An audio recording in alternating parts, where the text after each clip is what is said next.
Olá, eu sou Jonatas Costa Linauer, acadêmico do curso de Engenharia Civil do campus de Nova Chavantina, e hoje eu vou fazer a apresentação sobre a disciplina de Geotecnia 3 e vou falar sobre barragens de terra do tipo homogêneas e zoneada.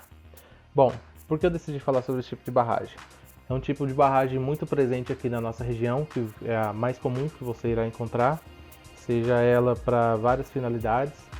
Então, é algo que se aplica no nosso cotidiano, então é algo que será muito fácil assim da gente assimilar a matéria com a prática. Então, vamos lá. As barragens são usadas desde antigamente, são algo muito comum quando se pensa no acúmulo de água, principalmente para o período da seca, né? Ela tem várias finalidades.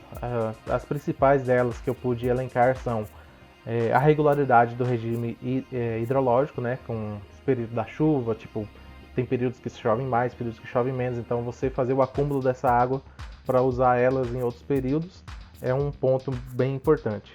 Assim como também o abastecimento de água para cidades, né, captação de água, para pisciculturas, né, cultivo de peixe, para o aproveitamento hidroelétrico, para geração de energia, para o amortecimento de cheias, quando você tem uma barragem que, conforme as chuvas vão vindo, ela vai acumulando essa água e vai soltando lentamente para controlar as cheias, para irrigação, né, para a parte como ali no regime hidrológico, para você ter esse controle de água durante todo o ano, para mineração e contenção de rejeitos, assim como ficou famoso as barragens da Vale que se romperam lá em Brumadinho e tantas outras, e também para o lazer, né? Temos as barragens utilizadas para para o pessoal curtir, andar de jet ski, enfim, simplesmente para o lazer mesmo. Agora falando um pouco sobre o apanhado histórico no Brasil, né? A barragem mais antiga que se tem registro aqui no Brasil está datada do século XVI e a localização dela é em Recife, lá no Pernambuco. Porém, o grande marco assim da construção das barragens se iniciou no Brasil, especialmente no ano de 1880, que quando foi chamado de Grande Seca do Nordeste, né? Quando o imperador Dom Pedro II buscava meios de solucionar esses problemas de seca, né? Então, a primeira barragem a ser feita nesse movimento foi a barragem de Cedros, que foi construída no ano de 1906, lá no Ceará. E após elas, assim, né, veio várias outras barragens que foram construídas especialmente para lidar com esse problema da seca, né?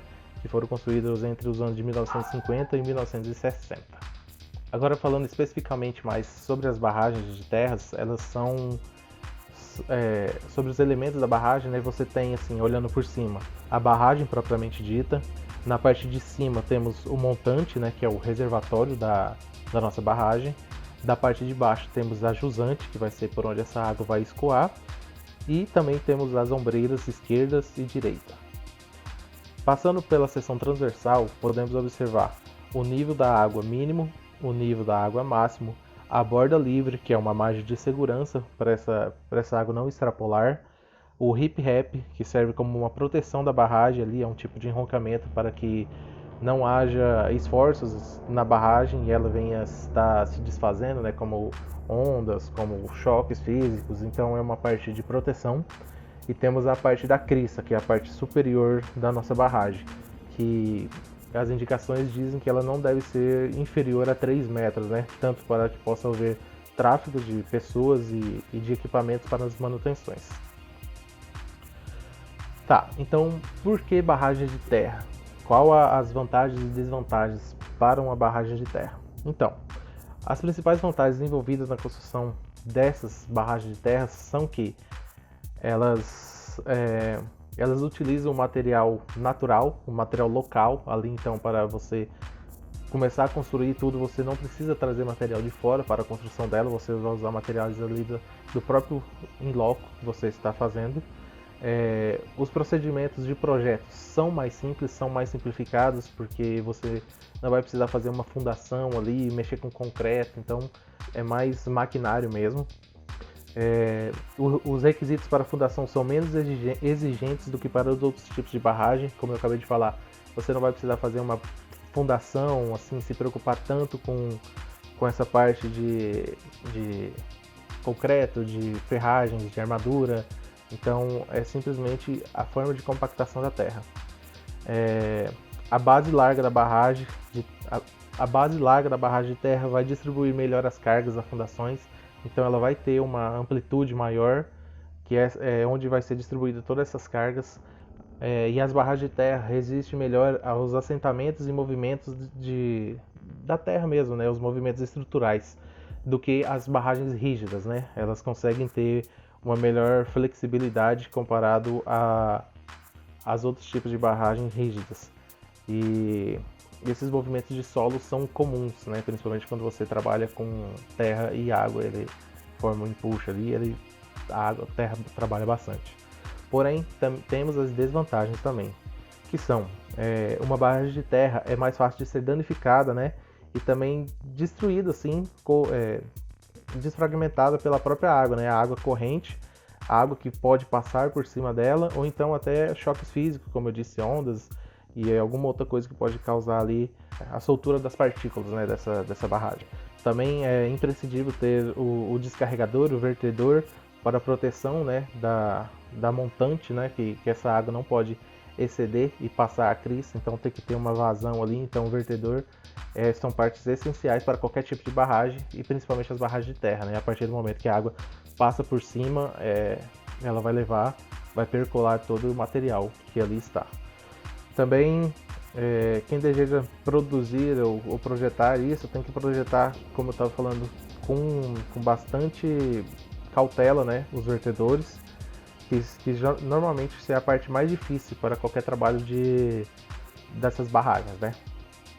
Outra coisa também que é durante a construção, se não forem formadas camadas compactadas perfeitamente, né, a barragem apresentará uma integridade estrutural fraca.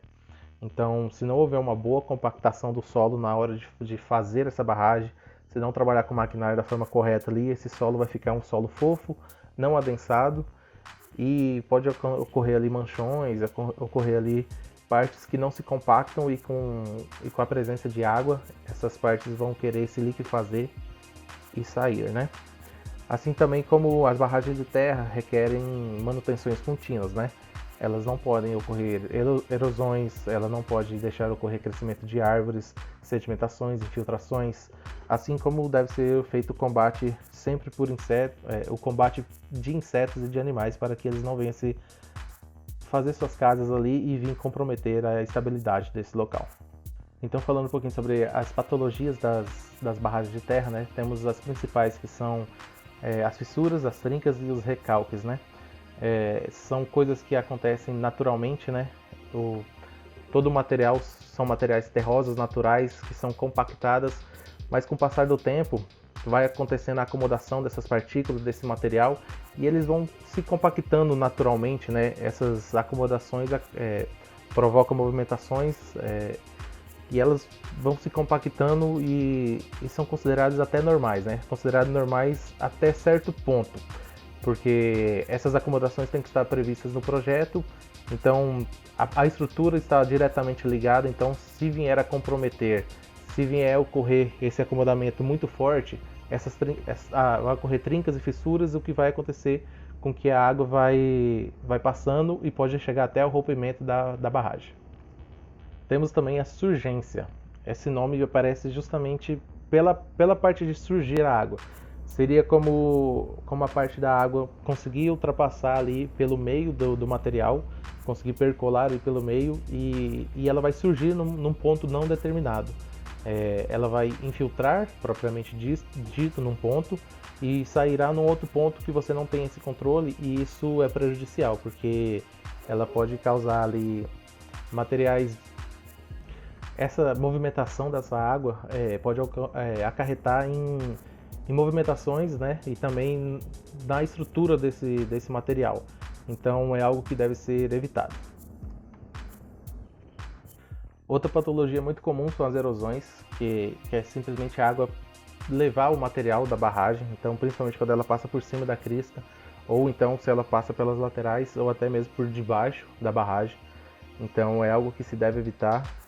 Essas erosões podem causar ravinas, e elas vão cada vez criando erosões e cada vez maior, dependendo da velocidade que a água atingir e a quão compactado esse solo não está, né, na verdade, quão mal compactado esse solo está, ele consegue levar muito material, causando grandes erosões. Temos também o fenômeno chamado de piping, que é justamente essa percolação da água por dentro do maciço. São pequenos tubos, pequenas conexões que são criadas dentro do maciço, e isso gera uma instabilidade muito grande, e é algo que tem que ser combatido mesmo, porque são infiltrações que... Esse fenômeno foi um dos principais agentes causadores da barragem de Brumadinho, dela ter se desfeito, né? Porque houve a liquefação daquele material que já havia sido seco, né? Ele já estava compactado, houve a liquefação dele, a transferência de material líquido ali dentro fez com que ali tudo se liquefazesse e a barragem não aguentasse essa pressão e se rompesse, né? Agora falando sobre barragens homogêneas, como o próprio nome diz, ela quer dizer que é feito de um material só. É um tipo de barragem mais difícil de ser feita, mas ela consiste basicamente de ser constituída de argila. É uma argila compactada, ela cria um material ali impermeável, que não deixa a água passar. Pela granulometria da argila ser muito pequena, né, ela consegue ter essa vedação, digamos assim, que o concreto seria muito melhor, mas como estamos falando de barragem de terra, a argila exerce esse papel, conseguindo não deixar a água percolar diante das partículas, mediante as partículas, né? Porém, temos as barragens fugiu o nome aqui, as barragens zoneadas, que elas são quando você não tem um material único e você precisa fazer uma barragem utilizando outros materiais além de só argila. Nesse caso, você precisa fazer o núcleo da barragem ali, o miolo dela, né, dividindo a barragem, fazendo o centro dela, o núcleo dela de argila para ter essa função impermeabilizante, e todo o maciço você pode usar outro material, um material, digamos, menos poroso, quer dizer, mais poroso, que vai deixar se infiltrar mais, porém a argila que vai estar fazendo essa parte de não deixar a água passar. Então você pode colocar outro material ali, um material, digamos, uma areia, um silt, alguma coisa nesse talude, e você faz a parte de enrocamento na lateral externa ali, para justamente dar uma força a mais, dar uma estrutura a mais para esse talude, principalmente na parte montante. Na parte jusante você pode, além do enrocamento, fazer o plantio de grama, né, o plantio de algum material ali que crie mais firmeza, não deixa esse material percolar e ir embora, principalmente até com a água da chuva ele pode ir embora. Então você consegue deixar esse material inerte ali. Bom, um resumo rápido, mais ou menos foi isso que eu entendi que era para passar. Essa foi uma breve explicação sobre as barragens de terra. Até mais, obrigado.